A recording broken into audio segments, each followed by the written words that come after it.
गांडूळ खत जे आहे हे जैविक खत आहे। तर आपण गांडूळ खत डायरेक्ट ऊस शेतीमध्ये, ऊस लागवडीमध्ये वापरू शकता।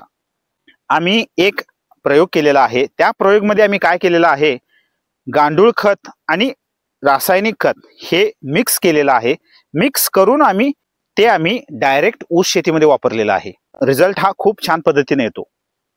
महागणपती कृषी मराठी यूट्यूब चॅनलमध्ये सर्व शेतकरी बांधवांना स्वागत आहे।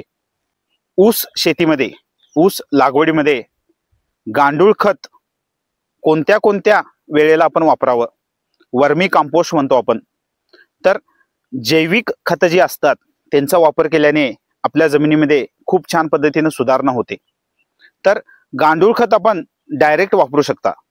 1 एकरला आपण 400 ते 500 किलो गांडूळ खत आपण डायरेक्ट वापरू शकता। तर गांडूळ खत जे आहे ते आपण कोणत्या तरी लागवडीसोबत, कोणत्या तरी खतांसोबत जर मिक्स करून वापरलं तर आपल्याला खूप छान पद्धतीने रिझल्ट येतो। तर बेसल डोस आपण ऊसाला देतो। तर ऊसाला बेसल डोस देत असताना आपण 4 बॅग गांडूळ खत वापरावं। म्हणजे अंदाजे 200 किलो गांडूळ खत हे बेसल डोस सोबत मिक्स करावं। त्यानंतर आपण ऊसाला बेसल डोस द्यावा। त्यानंतर आपण पहिला लागवडीचा डोस देतो, त्यावेळी देखील आपण 4 बॅगा म्हणजे 200 किलो गांडूळ खत मिक्स करून पहिला लागवडीचा डोस द्यावा। त्यानंतर फुटव्यासाठी आपण लागवडीचा वापर करतो, खतांचा वापर करतो। तर त्यावेळी आपण 200 किलो गांडूळ खत हे त्या लागवडींसोबत मिक्स करून आपण देऊ शकता। तर बाळ भरणीला आणि भरणीला आपण त्या पद्धतीने 200 किलो गांडूळ खत हे व्यवस्थित लागवडींसोबत मिक्स करून आपण वापरू शकता।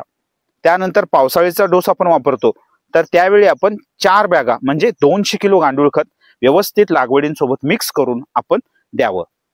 तर कोणतीही लागवड आपण देत असताना, कोणतीही खते आपण देत असताना काय करावं, पूर्ण जी लागवडी आहेत, जी खते आहेत ते व्यवस्थित गांडूळ खत जे आहे त्याच्यासोबत आपण व्यवस्थित मिक्स करावं। त्यानंतर ते आपण जमिनीला द्यावं। आपण डायरेक्ट गांडूळ खत वापरू शकता, लागवडींसोबत मिक्स करून देखील गांडूळ खत वापरू शकता। तर गांडूळ खत आपण लागवडीसोबत मिक्स करून जर वापरला तर त्या लागवडींचा रिझल्ट जो आहे तो जबरदस्त रिझल्ट येतो। तर त्यासाठी आपण काय करावं, एक प्रयोग करावा। तर आपला प्लॉट आहे, आपली ऊसाची शेती आहे, तर त्याच्यामध्ये 2 भाग करा। एका भागामध्ये आपण गांडूळ खत आणि खते, रासायनिक खते आपण मिक्स करून एका भागाला आपण द्यावं।